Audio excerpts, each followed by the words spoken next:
E fala galera, tudo bem com vocês? Boa tarde, vamos para mais um dia de análise do Bitcoin, do nosso mercado de criptomoedas, né? Tava sem fazer vídeo ontem, não fiz um vídeo no final de semana, fiz um vídeo meio corrido aí, mas agora eu já cheguei na cidade de Atlanta, parei com toda aquela correria lá em Nova York. E bom, vamos voltar aqui pelo menos um pouquinho a rotina, porque tem bastante coisa aí para estar passando com vocês. Que o Bitcoin está caindo bastante aí, né? Caiu nas últimas semanas com toda essa questão da Rússia.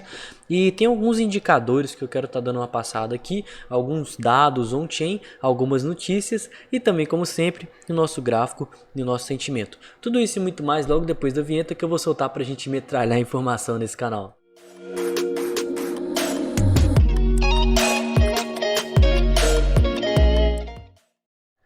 Muito bem, tô no meio da viagem aqui, né? Consegui um tempinho para gravar o vídeo, tô todo cansado, acho que minha cara tá até um pouco de sono, porque foi uma baita de uma correria para sair de Nova York e chegar aqui em Atlanta, mas o mercado não para e a gente também não.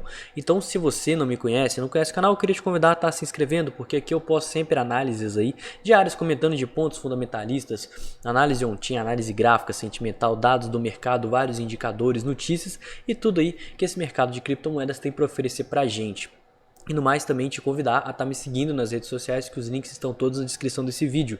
Lá tem o meu Instagram, tem o meu canal do Telegram, tem o meu grupo de investimento 100% gratuito na plataforma chamada Slack. Que lá vocês têm um contato muito mais direto comigo, né? Eu vou dando continuidade aí para as análises que eu faço aqui em vídeo ao longo dos dias, ao longo que as horas vão passando. E muito bem, vamos começar aqui já passando notícia, né?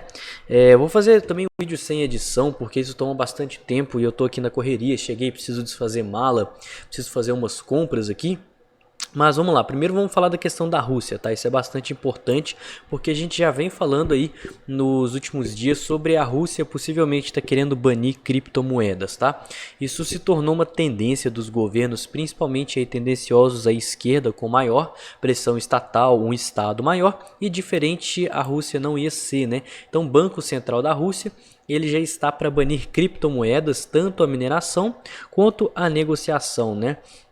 É uma tendência aí, a Rússia, por exemplo, está seguindo a China, né? O que está acontecendo? Porque a gente sabe que a China, que tinha uma grande quantidade de mineradores, o maior do mundo, proibiu tudo isso. E galera, sim, ao meu ver sim, a Rússia está banindo, está alegando aí que criptomoedas consomem altamente energia, consomem muita energia, né?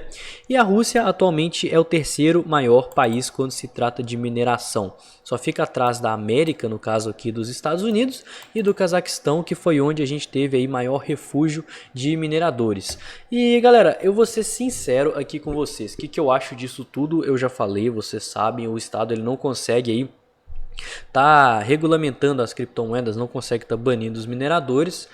E sempre que eles tentarem banir, de duas uma, ou vão fazer escondidos, tal como faz na China desde 2013, ou então os mineradores eles vão procurar refúgio em algum outro lugar, em algum lugar onde tem um estado menor, uma energia mais barata, um clima mais favorável, tal como a gente viu os mineradores da China irem para o Cazaquistão. Então eu acho que esse pânico que está acontecendo no mercado, falando em questão de notícia, ele pode ser uma coisa mais momentânea, sabe, pessoal? Uma coisa tal como a gente viu acontecer lá na China, tal como a gente está vendo acontecendo na Rússia. E sim, tem outros pontos aí para a gente estar de olho, tal como o conflito aí da Rússia contra os Estados Unidos de forma indireta, né? Que a gente está vendo lá com toda aquela questão na Ucrânia e tudo mais. E também, né, o próprio Federal Reserve que teve uma reunião hoje, que como a gente vai ver daqui a pouco no S&P 500, foi uma coisa extremamente favorável. Eu não vou passar uma notícia nem detalhes sobre a questão do S&P, como eu sempre passo, porque a gente sabe muito bem que o mercado está subindo, falou uma coisa positiva, e também eu costumo falar aqui para vocês o que acontece porque eu vejo essas reuniões ao vivo e dessa vez eu não consegui ver. Então eu não quero falar besteira aqui, eu não quero falar sobre dados que eu não consegui pesquisar de uma forma muito ampla, e por causa disso eu não vou passar na reunião do S&P. A gente só sabe que mais uma vez o Powell ele resolveu aí tá inflacionando e de alguma forma aí tá prolongando o tapering de acontecer, tá? Passando também aqui que eu sempre gosto de passar nesse indicador da reserva de Bitcoin na Exchange, a gente sabe que a reserva de Bitcoin ela tá quase que em mínimas históricas, né? As pessoas elas estão comprando Bitcoins estão tirando das exchanges, mas isso junto com alguns outros indicadores me deixa um pouquinho mais preocupado, né? Porque a gente tem que a reserva de Bitcoin nas exchanges está em mínima histórica, né? Eu acho que cerca de 12 ou 13% de todos os Bitcoins aí que já foram minerados estão nas exchanges, ou seja, a maior parte não está nas exchanges, está nas carteiras. E o que a gente sabe? Que 95% das pessoas elas não sabem o que elas estão fazendo e elas estão começando a querer comprar isso. A gente já começou a ver pelo sentimento do mercado que as sardinhas elas estão comprando bastante Bitcoin aí, achando que é o fundo e continua caindo, continua liquidando todo mundo. E agora a gente está vendo que elas já estão querendo começar a acumular, elas já estão acumulando, já estão utilizando aí do Bitcoin. Pô, agora eu virei holder. E pessoal, isso é uma coisa boa, sim, né? Porque a gente sabe da questão da lei da oferta e da demanda. Isso vai acabar diminuindo a demanda de bitcoins nas exchanges e a oferta é sempre crescente. Mas o que acontece, galera? Tem aqui esse indicador, que é o indicador de número de endereços aí que seguram mais de 100 bitcoins. E ele chegou na mínima de 3 meses, tá? Isso aqui é um gráfico da Glassnode. A gente tem aqui em cinza o preço do Bitcoin, tá? Aqui valendo cerca dos 35 mil dólares. E aqui em amarelo a quantidade de endereços que chegou aqui próximo aos 15.923 endereços.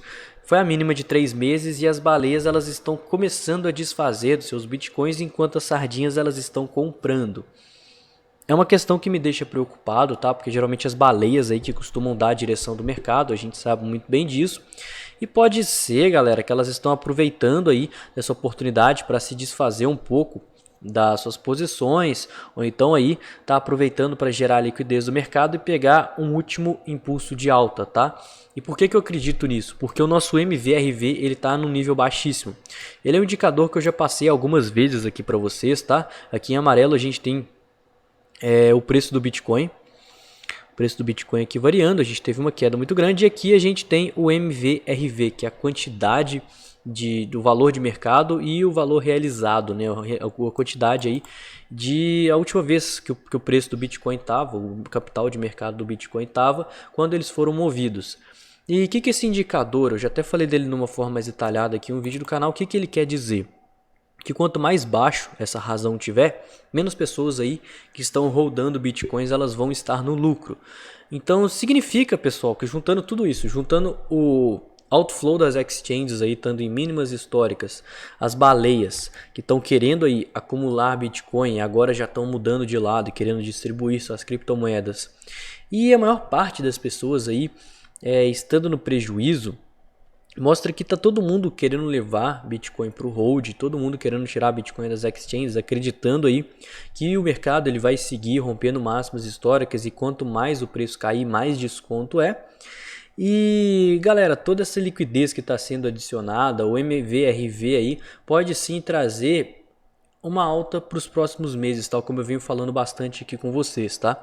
Eu acho bastante importante a gente mapear todos esses cenários, tal como a gente vai ver de forma gráfica, porque pode ser que a situação não esteja tão boa como muitos estão pensando. Eu vou explicar tudo isso lá no gráfico, tá? Vamos só passar aqui no nosso Fear and Greed como sempre, porque o mercado está em extremo medo, que é mais um indicativo de acumulação para longo prazo. A gente está em mínimas aqui, né? Já estamos aí há quase 3 dias abaixo dos níveis de 15, que é um nível assim, bem extremo para esse indicador, é quase que a mínima aqui dos últimos 3 meses, desde novembro ele só vem caindo. E a gente sabe que esse indicador ele costuma denotar regiões aí onde as pessoas elas estão perdendo a fé no Bitcoin e estão começando a vender mesmo no prejuízo. Então beleza, isso é mais uma coisa para somar. A gente tem as baleias, que elas estão começando a adicionar liquidez no mercado, tirando seus bitcoins aí das exchanges, ou seja, os números de endereços com mais de 100 bitcoins está diminuindo. A gente tem as sardinhas que estão começando a comprar bitcoin e levar aí para dentro das carteiras, né, acreditando que o movimento de alta vai começar. E a gente tem por último essa questão do MVRV, junto com o mercado em medo. Então tudo isso leva a gente a acreditar que a gente pode ter, por causa de toda essa retirada, todo o mercado em medo, a gente pode sim ver mais movimentos de alta, mas como a gente já está indo para metade do ciclo do halving, né, e a gente sabe que tudo é feito de tendências, eu fiz um vídeo aqui explicando, Pode ser que venha queda, tá? Eu acho que 2022 vai ser um ano muito difícil para as criptomoedas, sim. Ainda mais face todos esses conflitos, reconhecimento das criptomoedas depois dessa bull run que a gente teve aí, com instituições entrando e tudo mais. E galera, a gente precisa muito bem gerenciar o risco, tá? Principalmente agora, porque eu acho que o próximo movimento de alta que a gente vai ter, muito provavelmente ele pode ser um movimento de alta que vai anteceder um inverno cripto um pouco mais rigoroso, tá?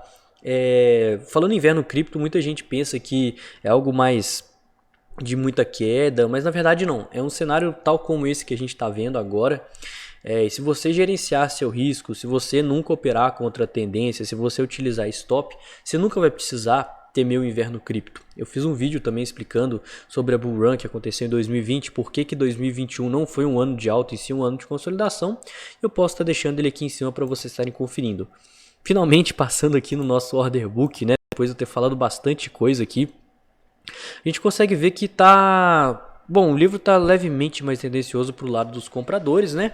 Mas ainda assim tem muitos vendedores, uma vez que a gente teve uma movimentação muito grande no preço devido ao discurso do Federal Reserve que impulsionou tudo. A gente está com risco-retorno bem desfavorável, né? Nosso suporte é propriamente os 33 mil dólares. E a gente está muito mais perto de pontos de resistência, né? Mas como o mercado está bem esticado, as pessoas elas ainda estão com medo de vender seus tokens, porque a gente já está vindo do histórico de 3 meses de queda. Então, por isso que a gente está aqui com esse gráfico, de certa forma, alto e equilibrado, mas na verdade ele não está alto, né? Ele está com poucos tokens alocados aqui, porque o preço está longe do suporte e tá todo mundo que quer atuar de urso está com medo de vender, galera. Então, por causa disso... Nosso livro de Dept ele não mostra para a gente pontos muito interessantes onde já tem tokens pré-alocados, né? O único ponto que eu ressaltaria aqui seriam os 33 mil dólares e abaixo disso pontos redondos, números psicológicos vão servir de suporte até os 28 mil dólares que é a nossa mínima no mensal. Tá? E antes da gente passar aqui no Bitcoin, como sempre, vamos dar uma passada no nosso S&P 500 que já está caindo bastante, mas teve um dia de alta hoje devido ao discurso do Powell. Tivemos uma retomada muito boa, né? Visível aqui nos gráficos menores. Uma retomada que a gente chama em V-shape, ou então formato V, que é uma retomada de força e otimismo do mercado. Significa que as ações de forma majoritária elas voltaram aí a dar lucro e mostrar um certo otimismo. Mas tudo isso num cenário muito baixista, tá? A gente fechou agora há pouco, na real, a nossa candle. Aqui fechou quase que um martelinho aqui, vamos ver como que isso vai se portar, lembrando que no diário a gente está longe da região das médias, né? A gente precisa sim fazer um topo descendente e numa tendência muito baixa no diário, né? Uma tendência muito nítida de baixo no diário, uma tendência agora no semanal que vai ter que vir por buscar um topo descendente e logo a gente está corrigindo também no mensal, que agora chegou a atingir a região das médias pela primeira vez desde 2020. Galera, o tapering tá aí, né? Eu falo bastante com vocês sobre isso, sobre como que a gente pode ver uma queda maior nos mercados internacionais nesse ano de 2022. E isso pode ser o começo da queda, né? Isso pode vir junto com o inverno cripto ou o que quer que seja. Tem muita água para passar embaixo da ponte, muita coisa aí para se afirmar. Mas eu acredito que esse leve otimismo aqui, tanto no gráfico diário quanto no gráfico semanal, pode sim levar tanto as ações a subirem e, consequentemente, o próprio Bitcoin. A nossa dominância, também que eu sempre gosto de passar aqui com vocês, a gente sabe que quando o Bitcoin cai, o capital volta para ele. E eu falei que muito provavelmente isso ia acontecer, porque a dominância ela estava extremamente esticada, né? A gente estava aqui nos níveis de 39%, que é um nível aqui de interesse, e sempre... historicamente aí rejeitou, né? Desde nossa bull run e nossa queda lá de maio, a gente teve esse ponto aqui como um ponto chave, porque fica tudo muito esticado, né? O Bitcoin ele já está esticado, ele já está aí sem dar grandes oportunidades. O capital vai para as altcoins porque tá todo mundo eufórico querendo ganhar dinheiro com criptomoeda. As altcoins valorizam pra caramba e eventualmente rola um crash. E esse crash, o capital acaba voltando para o Bitcoin por ser menos volátil. Então a gente está vendo justamente isso acontecer agora, tá? Isso nos leva a buscar pelo topo descendente no semanal, que eu falei com vocês, e durante essa queda o Bitcoin fica mais forte do que as altcoins. E por que é bacana isso, né? porque isso vai trazer oportunidade para a gente estar investindo em altcoin. Quando a gente tem que o capital ele vai em Bitcoin, eventualmente ele vai precisar voltar para as altas, e as altas elas trazem uma valorização de forma mais rápida, né? Elas são mais voláteis. Então, agora eu estou buscando acumulação em Bitcoin, tá? Principalmente porque as altas elas estão caindo muito, a gente nunca sabe quando vai ser o fundo, mas quando a gente vê sinais de reversão no Bitcoin, é um bom gatilho para estar começando a investir nas altcoins suas de interesse. Então, fica a primeira dica do vídeo de hoje, sempre que você quiser investir em altcoins, olha o gráfico do Bitcoin, tá? Então vamos ficar de olho nisso, quando a dominância começar a dar um sinal aqui de queda, é uma boa hora da gente estar pensando em investir em altcoins. Olhando o nosso Bitcoin, né? Agora olhando todo aquele movimento de baixo. Primeira coisa, eu até postei lá no grupo do Slack hoje, é que a gente teve o rompimento do Inside Bars para baixo e logo em seguida uma retomada por causa do discurso do Powell, né? Isso caracteriza que a gente já está em busca do nosso topo descendente no diário e qualquer coisa a partir de agora já é um topo descendente, uma vez que a gente já fez uma máxima acima dessa máxima. E é parcial, galera. A gente está numa tendência de baixa, a gente rompeu a mínima do canal, né? E a gente tem aqui zonas, tal como a região das médias, tal como essa zona verde, que tendem a servir de resistência para o preço. O gráfico de 4 horas ele já espichou bastante, a gente tem a maior probabilidade de formação de um fundo ascendente. E quem não pegou esse movimento de alta e quer surfar esse topo descendente no diário, vai tentar algumas posições nesse fundo ascendente. E aí já entra a segunda dica de hoje, que é o meu setup das sobrevendas, que eu comento bastante com vocês, né? Sempre que a gente tem um movimento explosivo, com bastante volume, acima da média e muito provavelmente impulsionado com notícia, a gente fica de olho nas sobrevendas. Então o que eu estou de olho agora? Estou de olho nos 5 minutos em sobrevenda para ver como que se porta, tá? Quando a gente tem o primeiro toque em sobrevenda nos 5 minutos, depois de um grande movimento de alta com volume, ali é a maior probabilidade de fundo ascendente numa hora. Então eu setei meu alarme aqui. Na verdade, eu até minto. Eu setei meu alarme, mas no tempo gráfico errado. Eu tenho que setar o meu alarme aqui nos 5 minutos. Porque eu quero tentar pegar essa formação de fundo ascendente numa hora, porque eu já fiz algumas parciais aqui nesse ponto. E também vou ficar de olho no fundo ascendente no 4 horas, que seriam o primeiro toque na sobrevenda dos 15 minutos, tá? Uma vez que a maior probabilidade é que a gente faça um fundo ascendente no 4 horas e siga aí numa tendência de alta, tá? Temos a região das médias para estar fazendo parcial, temos aí, né, a região verde que vai servir de resistência, mas nada impede que a gente possa pegar uma valorização aqui ao longo desse caminho. O mercado ele já deu alguns indicativos aí de alta, ele já deu algumas divergências altistas, né? Até se a gente olhar aqui nos gráficos menores, deixa eu ver se eu acho aqui, eu estava olhando uma mais cedo, exatamente esse ponto aqui, isso era uma divergência altista no gráfico de 4 horas, e foi um dos motivos pelo qual busquei acumulação. Daqui a pouco eu vou passar o sentimento do mercado, porque deu bastante acumulação, e eu estava falando disso lá no grupo, eu falei disso lá no Slack para o pessoal, falei galera, fica de olho porque o mercado está bastante esticado, a gente está aí perdendo fundos e o sentimento está começando a mudar. Então, passando aqui um pouquinho mais para o longo prazo, né, antes da gente ir para o sentimento do mercado e para as considerações finais. Galera, você sabe que a gente está bastante esticado aqui no semanal, bastante esticado aqui no diário e bastante esticado no mensal. A gente chegou a bater a EMA 26 pela primeira vez desde nosso Corona Crash lá em março, tá? Então vamos ficar de olho nisso, porque existe uma boa probabilidade da gente tá vindo fazer um topo descendente, e esse topo descendente vai ser para mim a oportunidade de trade talvez até do ano de 2022, tá? A maior probabilidade sim, uma vez que a gente já retraiu bastante, chegou muito perto desse fundo aqui quase, a gente tem divergências baixistas aqui de topo, mesmo estando em topo histórico, mostra uma fraqueza do mercado, e eu acredito que sim, a maior probabilidade seja da formação de um topo descendente, para como a gente já está para metade do halving, né, a gente possa sim ver alguns ciclos de baixa antes da gente começar o halving lá em 2024, como eu comentei no vídeo que eu fiz com vocês aí no começo de janeiro. Por conta disso eu estou buscando acumulações de swing face a esses movimentos de baixa. O mercado está extremamente esticado e sempre gerenciando o meu risco. A minha estratégia eu vou comentar lá nas considerações finais, beleza? E o nosso sentimento do mercado, para mim quem mais está mandando aqui são as liquidações, tá, galera?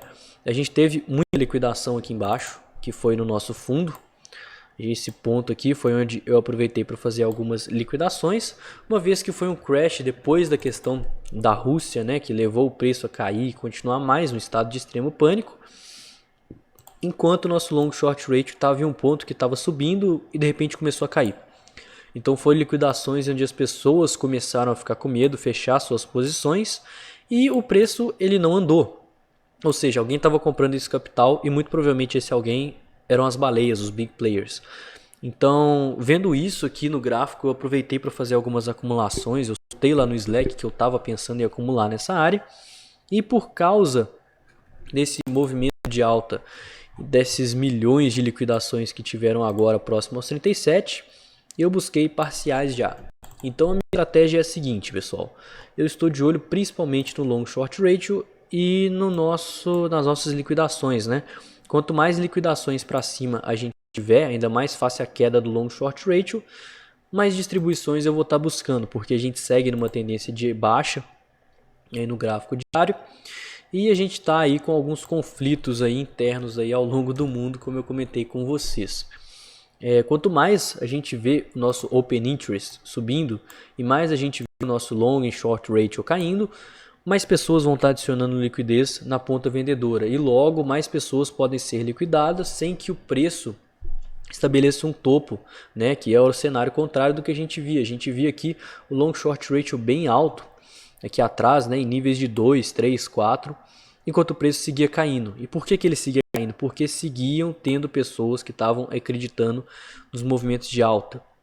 Então, enquanto ainda o nosso preço estiver subindo e o nosso long short ratio ele estiver caindo, tal como está agora, significa que tem pessoas que estão acreditando no movimento de baixa, estão shortando o preço e logo elas podem ser liquidadas. Então, isso é excelente oportunidade de distribuição. Beleza, considerações finais. O vídeo de hoje ficou bem grande, ficou sem corte aí. Desculpa por isso, inclusive.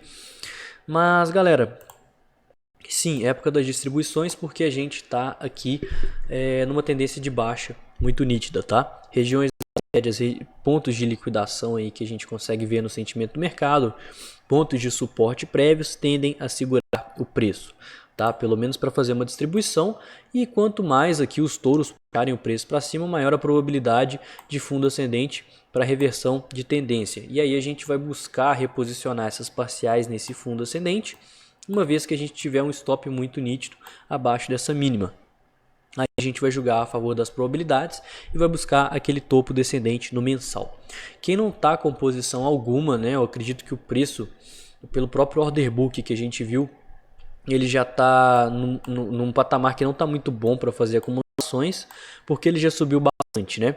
Vai buscar entrar nessa região aqui do fundo ascendente de 4 horas, utilizando o setup de sobrevendas que eu passei aqui com vocês. E quem aproveitou para fazer acumulações aqui, atuou o setup aqui de divergências no RSI, ficou de olho nas liquidações, ficou de olho lá no Slack que eu estava falando sobre acumular, vai estar fazendo parciais aqui à medida que o preço ele chegar em números redondos, em regiões de alvo aqui, né, de Fibonacci, tal como aqui o 382 é uma boa região. Agora eu vou ficar de olho lá no 618, tá, que é uma região também muito boa para fazer distribuição, porque está perto da zona vermelha, está perto da região das médias no diário, né? Eu tenho até esse indicador aqui das EMAs, que ele mostra a região da EMA 12, EMA 26, EMA 12 no mensal, tende a segurar o preço também. Então é muito importante estar utilizando esses pontos para estar fazendo parcial, juntamente com o nosso sentimento do mercado e as liquidações. E no mais, a gente tem todo aquele contexto das sardinhas começando a acreditar que o bull market vai ser eterno, que a gente não vai ter um ciclo de alta aí para o longo prazo, enquanto as baleias elas estão começando a tirar seus tokens e mandar para as exchanges para esperar um movimento de alta e tá aí desfazendo suas posições. Tem muita água para passar embaixo da ponte de fato, a gente já viu esses indicadores fundamentalistas mudarem de uma vez, porque tudo isso depende do próprio cenário e das notícias que estão impactando o mundo e o próprio mercado de criptomoedas, tá? Então a gente vai, por isso que a gente faz análises diárias, porque o cenário está mudando, a cada dia que passa é uma notícia, é uma informação nova, é um indicador que virou, e tudo isso a gente tem que levar em consideração, porque a gente joga em cima de probabilidades. E um investidor bom não é aquele que sempre segue a mesma estratégia e que tem o chamado santo graal, que sabe que aquilo ali sempre vai funcionar, porque nada funciona para sempre, tá? Um investidor que tem aí ganhos em longo prazo, que consegue ter uma consistência, é aquele que está sempre buscando aprender mais, está sempre buscando aí analisar vários indicadores, mudar o seu ponto de vista e consequentemente mudar a sua estratégia à medida que o preço for caminhando, né? À medida que saírem mais notícias, à medida que tivermos mais dados aí de indicadores, tal como a gente está vendo agora, o cenário provavelmente mudar para queda, podendo sim anteceder um possível inverno cripto, tá? Eu volto a falar que é muito importante aí a gente está sempre fazendo análises diárias, porque tudo isso pode mudar, né? Do mesmo jeito que há um mês atrás o cenário estava extremamente altista, extremamente saudável, e agora a gente já retraiu bastante, já estamos começando a mudar. Nada impede que daqui a 2 meses mude completamente, a gente possa ver um movimento extremamente explosivo do Bitcoin, o que eu acho extremamente improvável, mas que isso possa vir a mudar completamente o cenário. Então o vídeo de hoje foi esse, eu espero que vocês tenham gostado. Se você não me conhece e não conhece o canal, queria te convidar a estar se inscrevendo. Aqui eu posto análises diárias, comentando desse tanto de coisa aqui que vocês viram, ponto fundamentalista, análise gráfica, sentimento, notícia, todo o cenário global. E convidar vocês a estarem se inscrevendo nas minhas redes sociais. O meu formato de vídeo não costuma ser assim, ele costuma ser mais breve, ele costuma ser mais didático, né? Acho que ficou até um pouco mais massivo porque esse vídeo teve bastante informação. Então muito obrigado se você assistiu até aqui, né? Eu não vou fazer cortes nesse vídeo, eu não fiz cortes nesse vídeo aqui, porque igual eu falei com vocês no começo, eu tô chegando de viagem agora cansado, eu tenho bastante coisa para fazer, eu tenho que fazer compra, eu tenho que desfazer mala. Tô chegando agora em Atlanta, no estado da Geórgia. E, enfim, muito obrigado por ter assistido, né? Eu vou ficando por aqui. Tenham uma excelente segunda-feira, uma excelente semana, ótimos investimentos e vamos ficar atentos às oportunidades. Tamo junto, galera!